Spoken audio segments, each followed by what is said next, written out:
seorang perempuan kita, istri kita itu bersamaan dengan laki-laki lain, masihkah kita dimintai yang namanya al-bayyinah, bukti dan juga saksi? Cara dawe Hilal bin Umayyah ngoten. Akhirnya tengah lagi faja'ala an-nabiyyu sallallahu alaihi wasallam yaqul al-bayyinatu aw hattun fi dhahrika. Pokoknya Umayyah, Hilal bin Umayyah, pokoknya kamu harus menghadirkan saksi, atau kalau tidak ya kamu akan dicambuk 80 kali. Faqala Hilal walladzi ba'asaka bil haqq inni la shadiq wa la yanzilanallahu ma yubri'u dhahri minal haqq. Lah kebetulan Hilal bin Umayyah ini nggak punya saksi memang. Akhirnya Hilal bin Umayyah itu merasa bahwa dirinya benar. Kemudian Hilal bin Umayyah sumpah serapah seraya, beliau berkata, walladzi ba'asaka bil haqq, demi Allah, zat yang mengutus kepadamu dengan benar, inni la shadiq, sesungguhnya aku ini merupakan laki-laki yang benar, laki-laki yang jujur. Wala yunzilannallahu ma yubri'u dhahri minal haqq. Aku yakin Allah Ta'ala akan menurunkan ayat yang akan menjelaskan tentang kebebasannya diriku, yakni punggungku, dari cambukan 80 kali. Akhirnya turunlah ayat ini, walladzina yarmuna azwajahum ila akhiril ayah. Tadi ngeten nggih, kamu tadi kudu ngerti konsekuensinya orang yang menuduh zina sekalipun kepada perempuannya itu, yang pertama dia harus menghadirkan yang namanya saksi. Napa? Harus menghadirkan yang namanya saksi. Ayo datangkan saksi. Empat saksi, 4 laki-laki atau 4 saksi yang melihat terhadap perkara tersebut, ya. Kalau nggak ada saksi, konsekuensinya bagaimana? Yaitu dia wajib dicambuk 80 kali. Kecuali nanti kalau dia berani dengan sumpah li'an. Ini sekait wingi ini sekait nembe kayak mari dibahas sing jenenge sumpah li'an. Ya, sumpah li'an itu sangat kejam sekali. Ya, ini kalau orang itu sampai mengucapkan sumpah li'an dalam keadaan bohong, dia itu mengundang terhadap murkanya Allah. Lah kebetulan Hilal bin Umayyah niku sangar aja nih. Jadi melihat istrinya dengan seorang laki-laki lain tapi nggak punya saksi, akhirnya Hilal bin Umayyah niku panggah mantep, panggah mantep bahwa pokoknya Kanjeng Nabi, kalau yakin Allah Ta'ala bakal nurunaken ayat sing ayat niku jelasaken bahwa tubuh kula ini akan terbebas daripada hukuman cambuk 80 kali. Karena saya itu benar. Ya, akhirnya turunlah ayat ini. Pembahasan secara lengkapnya adalah mengenai masalah li'annya besok. Kita membahas secara globalnya, yaitu membahas sing jenenge qadzaf atau menuduh zina. Tengriki dingendikaaken niki lho, tengriki dingendikaaken wa akhraja Ahmad bilafdi lamma nazalat walladzina yarmunal muhsanat qala Sa'id bin Ubadah wa sayyidul ansar ahakadza nazalat ya Rasulullah. Jadi tatkala turun ayat walladzina yarmunal muhsanat, maka Sa'id bin Ubadah selaku pemimpinnya sahabat Ansor berkata, memang dalam kondisi yang seperti ini wahai Rasulullah, ayatnya turun. Rasulullah, ya ma'saral ansor, ala tasma'una ma yaqulu sayyidukum. Wahai para sahabat Ansor, apakah kalian tidak apa yang diucapkan oleh pemimpin kalian? Berupa apa? Dilanjutkan tengriki bahasane qalu ya Rasulullah la talumhu fa innahu nikilah, hai Rasulullah, jangan engkau mencela kepada Sa'id bin Ubadah, karena memang Sa'id bin Ubadah itu memang seorang laki-laki yang sangat cemburuan. Ghayur, yang sangat cemburuan. Wallahi ma tazawwatan qat fajtara ar-rajulun minna ayyatazawwajaha min syiddati ghiratihi. Niki lho. Tangri ngendika akan sing Sa'id bin Ubadah selaku pemimpinnya kaum Ansor itu merupakan seorang laki-laki yang sangat cemburuan.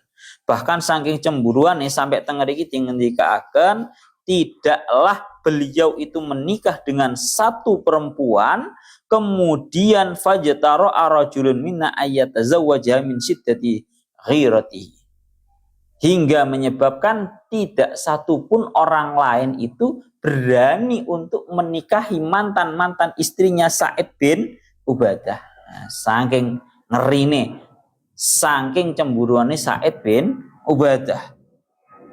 Nah, ngeriki niku sampai dika akan ngeten bahasane. Ya Allah ya Rabbi ya Karim.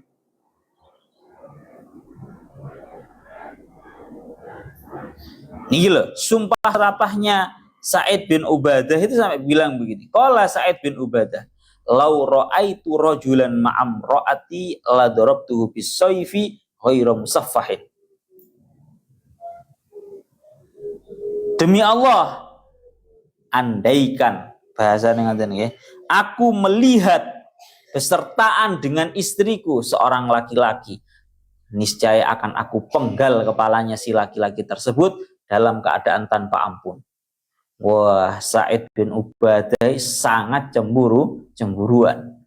Sampai-sampai gini, wow, saking cemburuan nih Sa'id bin Ubadah ngomong bahwa kalau sampai aku melihat perempuan istriku itu kok sampai bersamaan dengan laki-laki lain, akan aku penggal si laki-laki tersebut tanpa ampun. Mulane nangkene tinggi-tinggi akan, demi Allah tidak satupun seorang perempuan yang pernah dinikahi oleh Sa'id bin Ubadah kecuali tidak ada satu orang pun daripada kaum Ansor untuk menikahi mantan-mantan istrinya Sa'id bin Ubadah. Wis dadi mantan istri lho. Kayak enek sing wani kate ngerabi. Tengeri sampai tinggi-tinggi akan ngatakan. Faqala Sa'ad, wallahi ya Rasulullah inni la a'lamu annaha haqqun wa annaha minallah walakinni ta'ajjabtu anni law wajadtu lukaan qataf khaduhu rajulun qatafah khaduha qatafah khadha rajulun lam yakun li an ulhiyahu wala uharrikahu hatta atiya bi arba'ati syuhada wallahi la ati bihim hatta yakdi hajatahu. Faqala fama labisu illa yasiran hatta jaa Hilal bin Umayyah wa huwa salasa alladziina tiba alaihim. Tadi tengeriki dingendikaaken ngoten nggih. Cerita lengkapnya bijing kalau bahasa lengkapnya. Secara garis globalnya berarti adalah ngoten. Lah, yang namanya qadhaf atau penuduhan zina ini ada konsekuensi tertentu berupa harus dicambuk 80 kali. Ini dikatakan kalian para ulama karena ini tidak lain tidak bukan adalah termasuk daripada dalam maqasidis syariah yang rangkanya itu menjaga hifdzul irid atau menjaga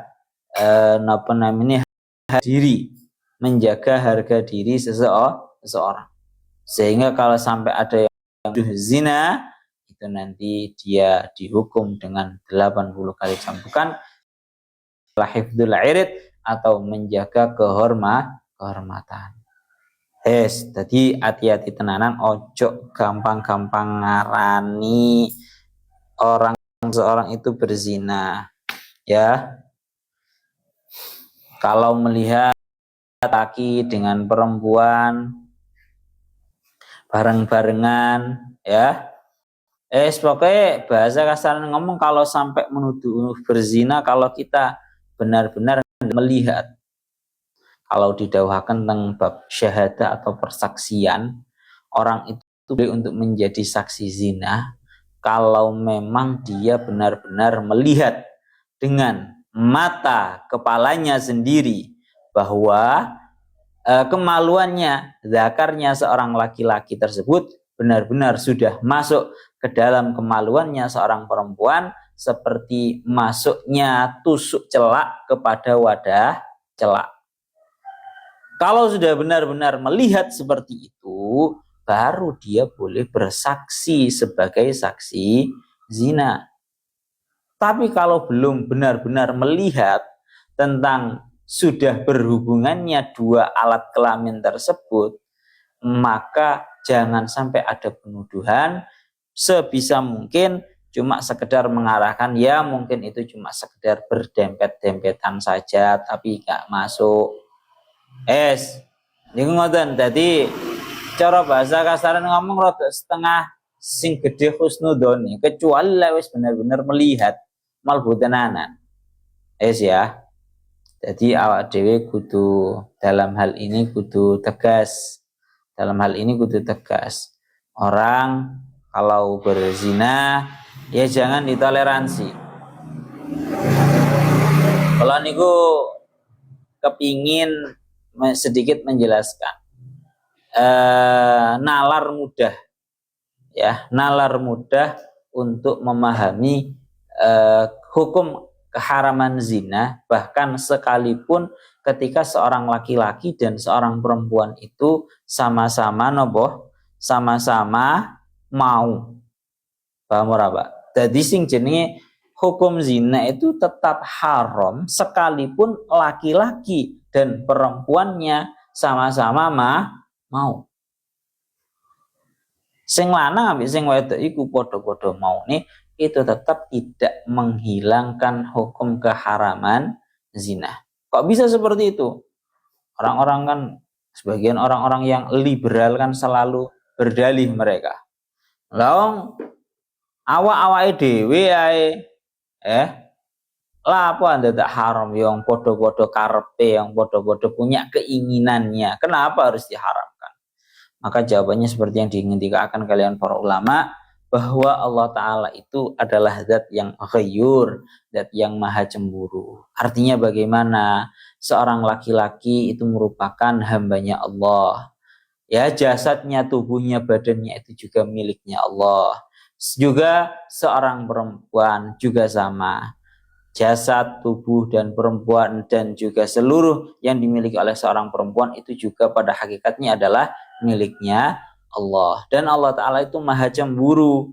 Artinya bagaimana Allah Ta'ala tidak rela kalau seorang hamba perempuannya bertemu dengan hamba laki-lakinya dalam kondisi yang tidak halal, dalam kondisi yang tidak mematuhi terhadap aturan syariatnya.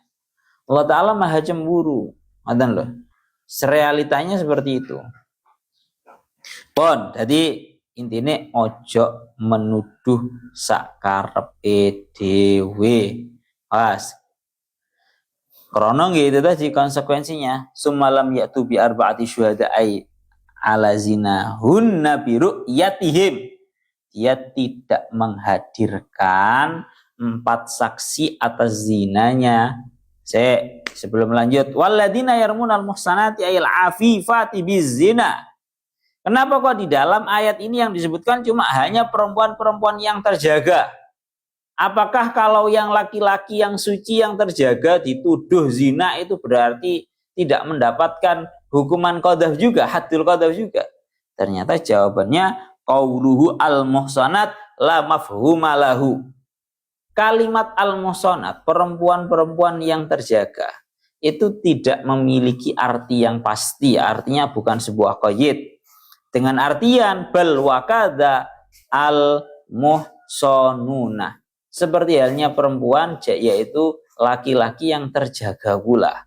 Laki-laki yang terjaga itu juga sama. Kalau dituduh zina, ya nanti wajib yang namanya haddul qadzaf. Nah terus kenapa di dalam ayat ini kok yang disebutkan cuma al-muhsanat, perempuan-perempuan yang terjaga, kok nggak ada penyebutan laki-laki? Alasannya tengriki dikaaken wa innama khassahunna bidzikri li anna sya'na quwwatu syahwatin nisa'i. Secara tegas dalam ayat ini Syekh As-Sawi dawuh yang disebutkan hanya seorang perempuan karena keadaannya seorang perempuan itu memiliki syahwat atau hasrat yang tinggi. Paham aja. Jadi sekali lagi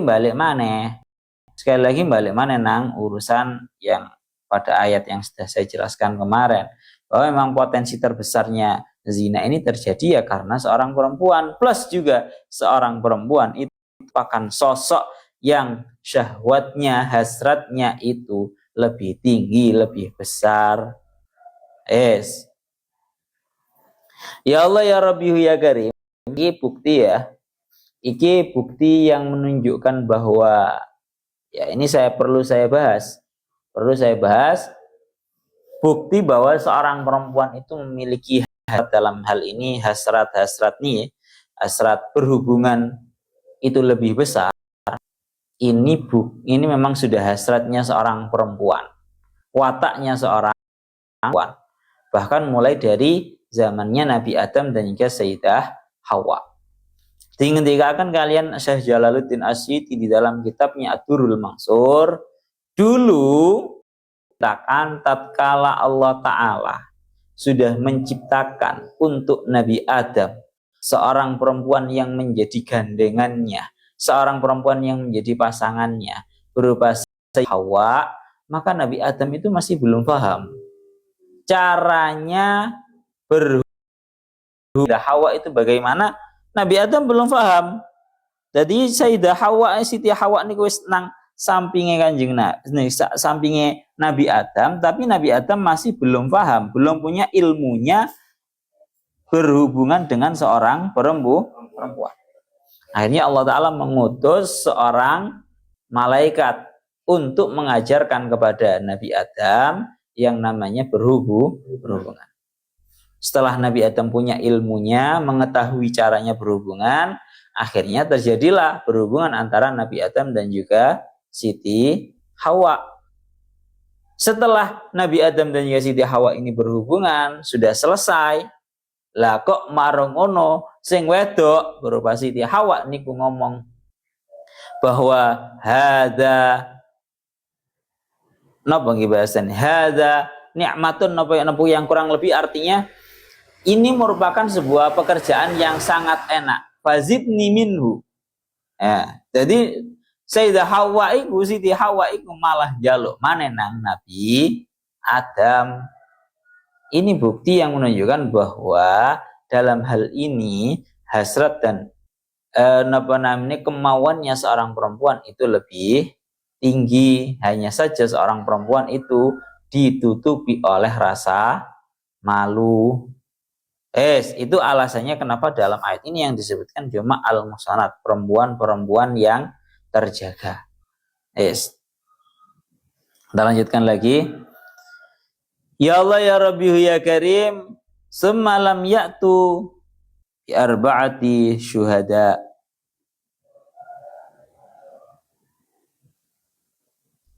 Kemudian mereka yang menuduh zina terhadap baik yang laki-laki terjaga atau perempuan yang terjaga, mereka semua tidak bisa mendatangkan 4 saksi atas zinanya mereka, yakni dengan cara melihat. Maka kalau seperti itu fajlidum samanina jaldatan, maka hendaknya cambuklah orang-orang yang menuduh zina tersebut dengan 80 cambukan.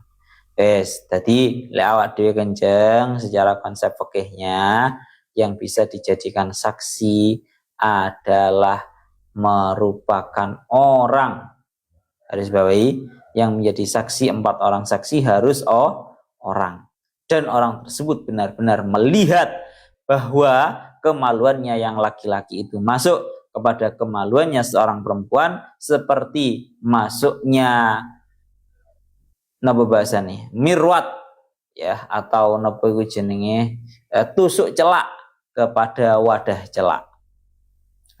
Harus benar-benar menyaksikan seperti itu. Kalau enggak ya enggak bisa. Melano kalau ditanyakan lalu bagaimana kalau andaikan bukti bukti nopo jenenge, bukti zinanya itu bukan dengan orang tapi dengan video. Semisal kalau sekarang kan lebih banyak seperti nopo itu jenenge CCTV ya, yang nanti bisa dijadikan sebagai bukti. Lah itu cara konsekuensinya bagaimana? Apakah bisa video itu dijadikan sebagai saksi? Iso apa ora? Video itu didadekno saksi atas sebuah perzinahan. Semisal ada seseorang menuduh perempuan lain itu dia melakukan zina. Buktinya apa? Bukan menghadirkan saksi orang boten, tapi malah menghadirkan saksi berupa video. Apakah mencukupi atau tidak? Kalau di dalam madhabnya kita Asy-Syafi'i, kalangan Syafi'iyah, itu kenceng. Yang harus jadi saksi itu harus harus merupakan orang yang benar-benar sudah berakal. Karena orang saksi itu harus merupakan benda hidup yang mana dia bisa bertanggung jawab atas persaksiannya. Lah nek saksi ini berupa video ya gak iso. Wong video itu bukan perkara yang hidup yang bisa dimintai pertanggungjawaban atas persaksiannya. Ya. Jadi kalau dalam mazhab Syafi'inya nggak bisa menjadikan sebuah video, entah itu rekaman CCTV atau rekaman yang lainnya, sebagai saksi atas zinanya seseorang. Mungkin kalau dalam mazhab lain itu bisa. Dalam mazhabnya selainnya Imam Syafi'i, mungkin itu bisa dijadikan sebagai yang namanya saksi. Yang jelas kalau mazhabnya Imam Syafi'i nggak bisa. Konsekuensinya harus dicambuk 80 kali. Sama masalah penyambukannya juga sama seperti yang kemarin. Jadi penyambukannya itu menggunakan semisal seperti rotan. Diusahakan rotannya jangan rotan baru karena terlalu keras itu sakit banget, tapi jangan terlalu sudah usang ya, sudah hampir rusak karena itu enggak menyakiti, enggak terasa sakit. Satu. Kemudian 10 kalinya itu jangan ditetapkan di anggota di satu, karena itu bisa menyebabkan penghancuran terhadap anggota tersebut. Misal nang tangan tok iki 80 tugel iki, Pak. Bahaya. Ya, jangan ditetapkan dalam satu tempat. Satu maksudnya. Dan seterusnya itu kemarin sudah pada pembahasan yang kemarin. Terus konsekuensi yang kedua, wala taqbalu lahum syahadatan ay fi syai'in abada. Jangan kalian mau menerima persaksian dari orang-orang yang pernah melakukan tindakan penuduhan zina tersebut menjadi saksi dalam sesuatu apapun untuk selamanya. Yang konsekuensi yang nomor 3, wa ulaika humul fasikun. Mereka orang-orang yang suka menuduh zina adalah golongannya orang-orang yang fasik karena li'ityanhim kabiratan, karena mereka melakukan terhadap tindakan dosa besar. Hati-hati, pokoknya ojo gampang-gampang menuduh orang lain berzina. Ya, contoh kecil mawon yang nanti mengarah kepada qadzaf atau tuduhan zina, memanggil anak seseorang dengan panggilan anak haram. Bahasanya kan ngono to, ana kancane ya niate guyon tapi gak iso. Barang koyo ngene iki didadekno guyon iki gak iso. Nyeluk kancane dengan bahasa anak haram. Itu nanti mengarahnya adalah kepada zina. Terus kemudian ono kancane wedok diceluk dengan panggilan PSK atau panggilan pelacur atau panggilan bahasa Jawane apa iku jenenge, dengan bahasa-bahasa yang seperti itu tanpa diketahui padahal ini masyhurnya perempuan ini adalah perempuan yang terjaga. Maka kalau seperti itu ya wes, itu hampir bisa masuk kepada yang namanya qadzaf. Mana ada dengan hati-hati tenanan, Mbak. Ya, pemane dalam hal ini guyon-guyon ngarani kancane kaya ngono kuwi bahaya mengarahnya itu. Iku ngoten. Illal ladzina tabu min ba'di dzalika wa aslahu fa innallaha ghafurur rahim. Kecuali orang-orang yang bertaubat setelah penuduhan tersebut dan dia memperbaiki amalnya, maka sesungguhnya Allah Ta'ala adalah zat yang maha pemaaf, zat yang maha mengampuni, dan zat yang maha mengasihi. Nah, ini istisna dari mana? Nanti dibahas di dalam terakhirnya. Ulama tengah iki dilanjutkan tentang tafsir Sawi Fakhruddin Sajanuddin Al-Mahallinya. Illal ladzina tabu min ba'di dzalika wa aslahu ay amalahum.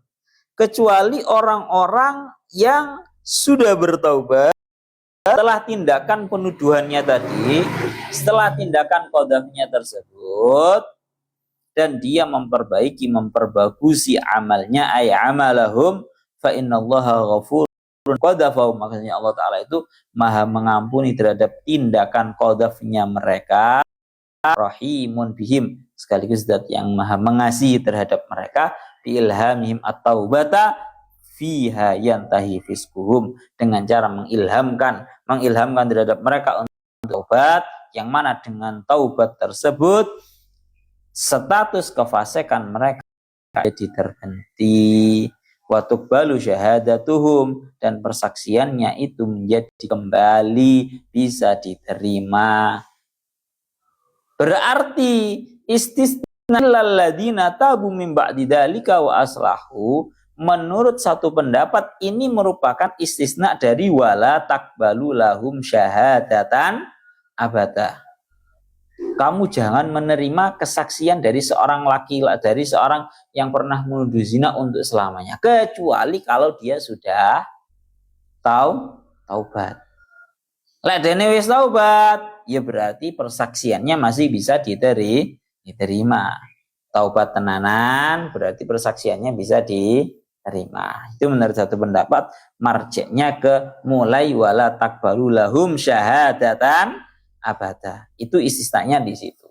Tapi ini wakilah, ada yang mengatakan la tuqbalu, persaksiannya mereka orang-orang yang pernah menuduh zina selamanya nggak bisa diterima. Dan ini istisna rujuan bil istisna ilal jumlati al akhirati. Dan istisna berupa illal ladzina tabu min ba'di dzalika wa aslahu, itu merupakan istisna dari wa ulaika humul fasikun. Sing diistisnai cuma itunya tok. Mereka adalah golongannya orang-orang yang fasik. Kecuali kalau mereka itu sudah taubat. Kalau taubat berarti mereka sudah tidak fasik. Tapi kalau masalah hukumnya tetap persaksiannya mereka itu nggak bisa diterima menurut satu pendapat. Jadi iki pentingnya awak dhewe kudu ngerti iki istisna atau kondit, istisna atau wala takbalu lahum syahadatan abada, apa istisna atau wa ulaika humul fasikun. Ini konsekuensinya beda-beda. Kalau marjeknya ke wala istisna wala takbalu lahum syahadatan abada, berarti kesaksiannya orang-orang yang pernah menuduh zina itu tidak akan pernah diterima kecuali kalau sudah taubat. Berarti kalau sudah taubat, persaksiannya sudah bisa diterima kembali. Yang terakhir, mengatakan bahwa ini dimarjekkan kepada napa? Wa ulaika humul fasikun. Fasik kecuali kalau sudah taubat. Lek wis taubat iku berarti ora fasik. Azan lo. Tapi masalah syahadat atau persaksian dari mereka tetap tidak bisa diterima. Walladzina yarmuna azwajahum walam yakun lahum syuhada'u illa anfusahum fa syahadatu ahadihim arba'u syahadatin billah innahu laminas shadiqin. Surat An-Nur ayat 6. Ilahuna wallahu a'lam bissawab.